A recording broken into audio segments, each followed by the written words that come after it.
அருட்பெரும் ஜோதி அருட்பெரும் ஜோதி தனிப்பெரும் கருணை அருட்பெரும் ஜோதி. நேயர்களே, 12 ராசிகளில் ராகு பகவான் எங்கிருந்தால் என்ன பலன் செய்யும்? பொதுவாக லக்னத்தில் ராகு இருந்தால் 7இல் கேது வந்து விடுகிறது.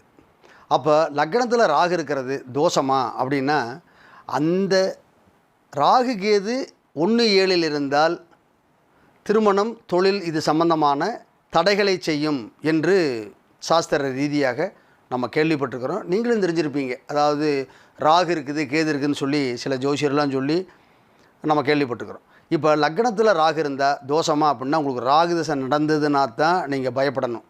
உங்கள் லக்னத்தில் ராகு இருக்கார். அப்போ லக்னத்தில் ராகு இருந்தால் அந்த ராகு கூட எந்த கிரகமும் கலக்காமல் எதுவும் சேராமல் அப்படி இருக்குதுன்னு வச்சுக்கோங்க. இப்போ நீங்கள் எந்த ராசியாக இருந்தால் ராசிக்கு அதிபதி ராகா மாறிடுவார்.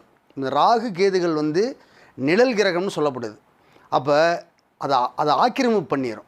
அதனால் லக்னத்தில் ராகு உள்ளவங்களை நீங்கள் வாட்ச் பண்ணி பாருங்கள். லக்னாதிபதி ஆட்சி, லக்னாதிபதி ஆட்சியானால் என்ன குறை அவங்களுக்கு எல்லாமே தேடி வந்துடுது. மாயாஜாலங்கள் நடக்கும். அதாவது சினிமா, சங்கீதம், அப்புறம் நடனம், நாட்டியம், மாயாஜாலம். சில பேர் வந்து பார்த்திங்கன்னா, அதாவது ஒரு வித்தியாசமாக மேடை ஏறி ஒரு சில வித்தியாசமான சாகசங்கள் செய்கிறாங்கல்ல, இவங்கெல்லாம் வந்து பார்த்திங்கன்னா லக்னத்தில் ராகு உள்ளவங்க. லக்னத்தில் ராகு உள்ளவங்களுக்கு எல்லாத்துக்கும் இந்த சிறப்பு செய்த அப்படின்னு நம்ம சொல்ல வரல. இதில் அந்த கிரகத்தை பார்க்குறது, அவர் என்ன சாரை வாங்கியிருக்கிறாரு, இப்போ உங்களுக்கு என்ன திசாபுத்தி நடக்குது அப்படிங்கிறத நம்ம ஆய்வு பண்ணுறதா இருக்குது. அடுத்து லக்னத்துக்கு 2இல் ராகு இருந்தால் என்ன? லக்னத்தில் 2இல் ராகு இருந்ததுன்னா வந்துங்க, இருக்கிற இடத்த பொறுத்து 2ஆம் இடத்தில் ராகு இருப்பது உடல் சோர்வையும் சின்ன சின்ன கெட்ட பழக்கங்களையும் கொடுத்துருது. அப்போ லக்னத்துக்கு 2இல் ராகு உள்ளவங்க எப்படிங்கயா நடந்துக்கணும் அப்படின்னா, தயவு செஞ்சு எந்த விதமான லாகிரி விஷயத்துக்கும் கெட்ட பழக்கத்துக்கும், இந்த புகை, பீடி, சிகரெட்டு இந்த மாதிரி நிலையில் தவிர்த்து இருந்துக்கிட்டிங்கன்னா நீடித்த ஆயுளும் உடல் ஆரோக்கியமும் நல்ல செல்வத்தையும் கொடுத்துருவார். ஏன்னா இது வந்து 2ஆம் இடத்துல வந்து அந்த கிரகம் ஆட்சியாகிற மாதிரி. அப்போ 2ஆம் நீங்கள் என்ன லக்னம் என்ன ராசியாக இருந்தாலும் 2ஆம் இடத்துல தான் 2ஆம் இடத்துல ராகு இருக்கிறது வந்து அந்த கிரகம் ஆட்சியாகிறதா சொல்கிறேன்ல. அப்போ இது என்னங்கன்னா, அது தனஸ்தானம் ஆயிரும். தனகாரகன் தனஸ்தானத்திலே ஆட்சியாகிறது காரகா பாவனாஸ்தினோடு சொல்லுவாங்க. அதனால் பொருள் நிறைய செலவு பண்ணுவீங்க, பின்னாடி வர்றதை நீங்கள் யோசிக்க மாட்டீங்க. அதனால் வந்து கொஞ்சம் கவனமாக இருந்துக்க வேண்டியது. அடுத்து 3இல் ராகு. இப்போ 3இல் ராகு உள்ளவங்களை பார்த்தீங்கன்னா, கனமுள்ள நவமாறு லாபம் ஒன்றும் ராகு பகவான் தோன்ற பாகுதேன் பழமும் பாலும் பதார்த்தம் அன்னம் உண்டாம் ஆகும் காரியங்கள் உண்டாம் அன்னதானங்கள் உண்டாம். 3இல் ராகு யாருக்கு இருந்தாலும் அவங்க அன்னதானம் பண்ணுறாங்க, நல்லா சாப்பிட்றாங்க, சந்தோஷமாக வாழ்கிறாங்க, அவங்களுக்கு எல்லாமே அவங்களுக்கு கிடைக்குது. இதில் அந்த இளமையான வயதில் வாழ்க்கையை அனுபவிக்கக்கூடிய நிலையில் ராகு திசையை நடந்து 3இல் ராகு இருந்தால் சிறப்பாக இருப்பீங்க, அதில் சந்தேகம் இல்லை. அடுத்து 4இல் ராகு. 4இல் ராகு இருக்கிறது வந்துங்க தாயார், வீடு, வண்டி, வாகனம் இதை குறிக்கிறது. மண்மனை மாதா அப்படின்னு சொல்லுவாங்க. அப்போ ராகு வந்து 4ஆம் இடத்துல இருந்ததுன்னா தாயாருக்கு வந்து ஒரு சில உடல் உபாதைகளை கொடுத்துருது. தொழில் நிலையில் வந்துங்க அவங்க வந்து ஒரு இடத்துல இருந்து வேலை பார்க்காம தன்னுடைய சொந்த நிலைக்கு பண்ண முடியாமல் அடுத்தவங்களை எதிர்பார்த்து நடக்கிற மாதிரி ஒரு நிலையை வந்து உருவாக்கிடுது. அதனால் 4இல் ராகு உள்ளவங்க நீங்கள் வந்து அதாவது இந்த கான்ட்ராக்ட் ஒர்க்கு, வண்டி வாகனம் இது சம்மந்தமான நிலையில் இருந்தாலும் ராகு 4ஆம் இடத்துல இருக்கிறது மட்டும் அந்த ஜாதகத்தை வச்சு கணக்கெடுக்கிறதா இருக்குது. நான் உங்களோட தப்பிக்கிறதுக்கு பேசலை. காரணம் வந்து 4ஆம் இடங்கிறது வந்து பொதுவாக வெகுஜனம் கூடுற இடம், 4 பேர் வேடிக்கை பார்க்குற இடம், அப்புறம் வந்து உங்களுடைய சுகஸ்தானம், அங்கே அம்மா இருக்கிறாங்க, உங்கள் வண்டி வாகனம் உள்ளே இருக்குது, அப்புறம் உங்களுடைய நடைமுறை பாவனையெல்லாம் இருக்குது. உங்களுடைய முக்கியமான நிகழ்வுகள்லாம் 4ஆம் இடத்துல இருக்கிறதுனால பொதுவாகவே சொல்லும்போது 4 பேர்த்த கேட்டு செய்ய அப்படின்னு சொல்கிறாங்க. அதனால் 4ஆம் இடத்துல 4 பேர்த்த நீங்கள் கேட்டு செய்கிறீங்களா, இல்லை நீங்களே முடிவெடுத்து செய்யலாமா அப்படிங்கிறது வந்து அந்த 4ஆம் இடத்துல கேது உள்ளவங்க ஜாதகத்தை பார்த்து ஆய்வு பண்ணுறதா இருக்குது. அதனால் அதை நம்ம ஜாதகத்தை பார்த்து தெரிஞ்சுக்கலாம். உங்கள் ஜாதகத்தை பார்த்து அது என்ன சாரை வாங்கியிருக்குது, எந்த இடத்துல இருக்கார், அந்த ராகுக்கு இடம் கொடுத்தவர் எங்கே இருக்கிறாரு அப்படிங்கிறத வச்சு பார்த்து அப்படி பேசிக்கலாம். அடுத்து 5இல் ராகு. 5இல் ராகு அப்படின்னா புத்திரதோஷத்தை கொடுக்குது. 5இல் ராகு உள்ளவங்க வந்து குழந்தைகள் லேட்டாகுது. இது வந்துங்க அந்த புத்திரஸ்தானங்கள் கிடைக்கிற நிலையில் நம்ம இருந்தால் தான் இதை பற்றி யோசிக்கணும். அப்படி இல்லாட்டி பூர்வீக சம்பந்தமான ஒரு சில பிரச்சனைகள், முன்னோர்கள் தேடி வச்சு சொத்து பத்து அது சம்மந்தமான நிலையில் ஒரு சில தொந்தரவுகளையும் பிரச்சனையும் அனுபவிக்க வைக்குது, தோல்வின்னு சொல்ல வரல. 6ல் ராகு, 6ல் ராகு உள்ளவங்க பராக்கிரமசாலிகள். அவங்களுக்கு வந்து எதிர்ப்பே கிடையாது.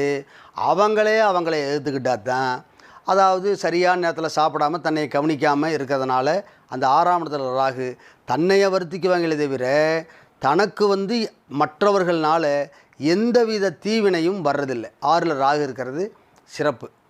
7ல் ராகு இருக்கிறது வந்துங்க, இது வந்து இப்போ 7ல் ராகு அப்படின்னா லக்கணத்துக்கு கேது போயிடுறாரா, இதுதான் இந்த 1ஆம் இடம். லக்கணத்தில் இருக்கிற ராகுவும் 7ஆம் இடத்தில் ராகுவும் இருக்கிற பலன் வந்து ஒரே பலன் தான். ஆனால் இருந்தாலும் 7ஆம் இடத்தில் இருக்கிற கிரகம் இந்த 1, 4, 7, 10 இந்த நிலையில் உள்ள ஜாதகர்கள் மட்டும் பக்கத்தில் உள்ள ஜோதிடர்கிட்ட காமிச்சு உங்களுக்கு ராகு திசை கேது திசை நடந்ததுன்னா அதை கேட்டு தெரிஞ்சுக்குங்க.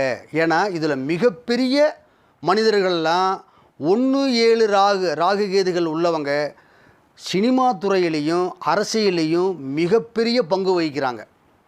அப்போ இந்த 1, 7ல் வந்து ராகு கேதுகள் உள்ளவங்க எல்லாருமே அப்படி இருக்காங்களா ஐயா அப்படின்னா அப்படியும் சொல்ல முடியல. அதனால் 1, 4, 7 லக்கணத்தில் 4ல் 7ல் ராகு இருந்ததுன்னா பக்கத்தில் உள்ள ஜோதிடர்கிட்ட கேட்டு உங்களுடைய நிலையை அறிஞ்சிக்கிறது சிறப்பாக இருக்கும். தயவு செஞ்சு பார்த்துக்குங்க. அடுத்து 8ல் ராகு. 8ல் ராகு வந்து இருக்கிற இடத்த பொறுத்து, இப்போ 8ல் ராகுன்னா அந்த கிரகம் வந்து அங்கே ஆட்சி ஆகுதுன்னு அர்த்தம். அப்போ இருக்கிற இடத்த பொறுத்து அவங்களுடைய ஆயுள் ஸ்தானம், ஆரோக்கியம், அவங்களுடைய உயர்வு, அதாவது புதையல் யோகம், மற்றபடி சேமிப்பு, இந்த நிலையில் வந்து உயர்வாக இருக்கிறோமா தாழ்வாக இருக்கிறோமா, நம்மளை கஷ்டப்பட வைக்குதா. இப்போ 8ல் ராகு இந்த திசை நடத்துதுன்னு வச்சுக்கோங்க, கண்டிப்பாக அவங்கள பரிதவிக்க விடுது. சில ஜாதகத்தில் நான் கவனிச்சிருக்கிறேன். அதே மாதிரி 8ல் ராகு உள்ளவங்களை பார்க்கும்போது மிகப்பெரிய உயர்வான நிலையில் இருக்கிறாங்க. அவங்களுக்கு ஓய்வே கிடைக்க மாட்டேங்குது. ஏன்னா நல்லா இருக்கிறாங்க, எனக்கு எல்லா வசதியும் உண்டு, ஆனால் எனக்கு ஓய்வே இல்லைங்க, நான் சுற்றிக்கிட்டே இருக்கிறேன். தூங்கும்போது ஃபோன் வருது, தூங்கும்போது வந்து எழுப்பி போட்டுறாங்க, இதை வந்து முடிச்சே ஆகணுங்கிறாங்க. அந்த மாதிரி நிலையில் அந்த 8ல் ராகு உள்ளவங்க சிக்கிக்கிறாங்க. அதனால் அது 8ல் ராகு உள்ளவங்க பார்த்திங்கன்னா பிறருக்காக தான் அவங்க வாழ்கிற மாதிரி காட்டுது. இவங்களுக்காக பெரிய சிறப்பும் உயர்வு நடக்கிற மாதிரி எனக்கு தெரிய அதிகமாக இல்லை. அது ஜாதகத்தில் ஆய்வு பண்ணிக்க வேண்டியது. 9ல் ராகு. அதே போல் 9ஆம் இடம் பொதுவாகவே 1, 3, 9, 11 இதில் கிரகங்கள் இருக்கிறது வந்துங்க பெரும் பாவங்களை செய்கிறதில்லை. அந்த கிரகம் கெட்டு போயிருந்தாலும், கெட்ட சாரத்தில் இருந்தாலும், கெட்ட கிரகங்கள் அதை பார்த்தாலும் அது பாக்கியஸ்தானமாக மாறிடுது. அப்படி ஜாதக ரீதியாக அவங்க ஜாதகத்தில் வந்து கெட்ட பலன் நடந்தாலும் கூட இந்த 9ல் இருக்கிற இந்த ராகு பகவான் வந்துங்க அதை கொஞ்சம் குறைச்சி கொடுத்துருவார். அந்த வரக்கூடிய, ஏன்னா 9ஆம் இடம் தான் பாக்கியம். நம்ம என்ன கர்மம் பண்ணிட்டு வந்தோமோ அதை அனுபவிக்க வேண்டிய இடம் வந்து 9ஆம் இடமாக வருது. அதனால் அந்த கெடுதல் நடந்தாலும் அதை குறைச்சி விட்ரும். நல்லது நடந்தாலும் நமக்கு என்ன தேவையோ அதை மட்டும் கிடைக்கும். இப்போ ஒரு தொழிலில் இறங்குறோம், இவ்வளவு பொருள் எதிர்பார்த்து போகிறோம், நமக்கு பாதி கிடைக்கும், பாதி கிடைக்காது. அப்படிங்கிற தருணத்தில் வந்து அந்த பாதி நல்லதுன்னு எடுத்துக்கிறது 9ஆம் இடத்துல உள்ள ராகு பகவானை குறிக்கும். அதனால் 9ஆம் இடத்துல உள்ள ராகு உள்ள இருந்து பிறக்கிறவங்க வந்துங்க கவலைப்பட வேண்டிய அவசியம் இல்லை. ஆட்டோமேட்டிக்காக அது பாட்டுக்கு இறைவனரில் ஜம்முன்னு நடக்கும், ஒன்றும் பிரச்சனை இல்லை. 10ல் ராகு. 10ல் ஒரு பாவியாவது இருக்கணும் அப்படிங்கிறது சாஸ்திரத்துடைய கண்டிஷன், அதனுடைய நிகழ்வு அதுதான். 10ல் பாவி இருக்கிறது மிகப்பெரிய சிறப்பு. இவங்களுக்கு வந்துங்க சாப்பாட்டுக்கு பஞ்சமே வராது. இவங்க எங்கே போனாலும் அவங்களுக்கு சாப்பாடு கிடைக்கும். அதே போல் நல்ல உணவு. இவங்க ஒரு ஏழ்மையான நிலையில் இருந்தாலும் பெரிய மனிதர்களுடைய பழக்க வழக்கம், திடீர் தனப்பிராப்தி, திடீர் உயர்வு, திடீர் முன்னேற்றம். மந்திரி லெவலில் கூட 10ல் ராகு உள்ளவங்கள நம்ம நிறையா சந்திச்சிருக்கிறோம். 10ல் ராகு உள்ளவங்க பெரும் பதவி வகிக்கிறாங்க, நிறைய மக்களை ஆளுறாங்க, நிறைய நிலபுலங்கள் வச்சுக்கிறாங்க, நல்ல வாகனங்களை வச்சுக்கிறாங்க. அதாவது நல்ல குழந்தைகள் அவங்களுக்கு பிறந்துடுறாங்க. பிள்ளைகள்னாலையும் தொழில்னாலையும் தன்னுடைய நண்பர்கள்னாலையும் அவங்களுக்கு நல்ல முன்னேற்றம் கிடைக்கிது. 10ல் ராகு உள்ளவங்களுக்கு சிறப்பே நடந்துருது. அடுத்து 11ல் ராகு. 11 3 ராகு தோன்ற இந்த பாட்டு தான். பாகுதேன் பலமும் பாலும் பதார்த்தம் அன்னம் உண்டாம். 10ஆம் இடத்துக்கு என்ன சொன்னமோ அதே போல் 11ஆம் இடத்துல பிறந்த நேயர்கள் வந்து 11ல் ராகு இருந்ததுன்னா சிறப்பவே சொல்லுது. அது வந்து உபநயஸ்தானத்தில் வருதுங்க. காலப்புருஷருக்கு அது வந்து 11ஆம் இடம். 11ஆம் இடங்கிறது காலப்புருஷத்துக்கு வந்து லாபஸ்தானம். அப்போ பொதுவாக 11ஆம் இடத்தை வந்து நம்ம சிறப்பாகவே பேசிக்கலாம். அதே போல் இந்த 9ஆம் இடத்துல என்ன நிகழ்வுகள், தனக்கு என்ன தேவையோ, என்ன நடக்கணுமோ, நமக்கு என்ன தேவைகளோ அதெல்லாம் பூர்த்தியாகி அவங்க உயர்வான நிலையை அடைஞ்சிட்றாங்க 11 ராகு உள்ளவங்க. 12 ராகு உள்ளவங்க வந்துங்க தூக்கக்கெடுதி ஃபஸ்ட்டு. அடுத்து வெயிலில் அதிகமாக நிற்கிறது அல்லது நிழலில் இருந்தாலும் நின்னே வேலை பார்க்கறது. அடுத்து வந்து இந்த தாய்மாமன் கடுமையான உழைப்பு, தாய்மாமன் ஸ்தானத்தில் ஒரு சின்ன சின்ன சிக்கல்கள், அப்புறம் நிறைய பொருள் செலவு அல்லது விரயம், அந்த இருக்கிற இடத்த பொறுத்து அதனால் வரக்கூடிய பிரச்சனைகள், இதையும் நம்ம திசையை கவனிக்க வேண்டியதாக இருக்குது. ராகு திசை நடந்தால் தான் இந்த பலன். மற்றதை நம்ம பற்றி நம்ம கவலைப்பட தேவையில்லை. சில பேர்த்துக்கு ராகு திசை நடக்காமையே போயிடும். 12 ராகு உள்ளவங்க சில பேர் பெரிய கோடீஸ்வரனாக நல்ல உயர்வாக ஜம்முன்னு வாழ்கிறாங்க. காரணம் அவங்க வந்துங்க விசாக நட்சத்திரத்தில், பூரட்டாதி நட்சத்திரத்தில், புனர்பூச நட்சத்திரத்தில் பிறந்தான்னு வச்சுக்கோங்க, அவங்களுக்கு ராகு திசையே வராது. அப்போ கவலைப்படவே தேவையில்லை. கெட்டவன் கெட்டிடில் கிட்டிடும் ராஜயோகம். 12 ராகு இருந்தாலும் அவங்களுக்கு பெரிய பாதிப்பை செய்கிறதில்லை. ஆனால் இடையில ராகு பகவானுடைய திசா புத்தி சம்மந்தப்பட்டுச்சுன்னா சின்ன சின்ன சிக்கல்கள் பண்ணுது. இப்போ ராகு திசை தான் வராது, ராகு புத்தி நடக்குமில்ல.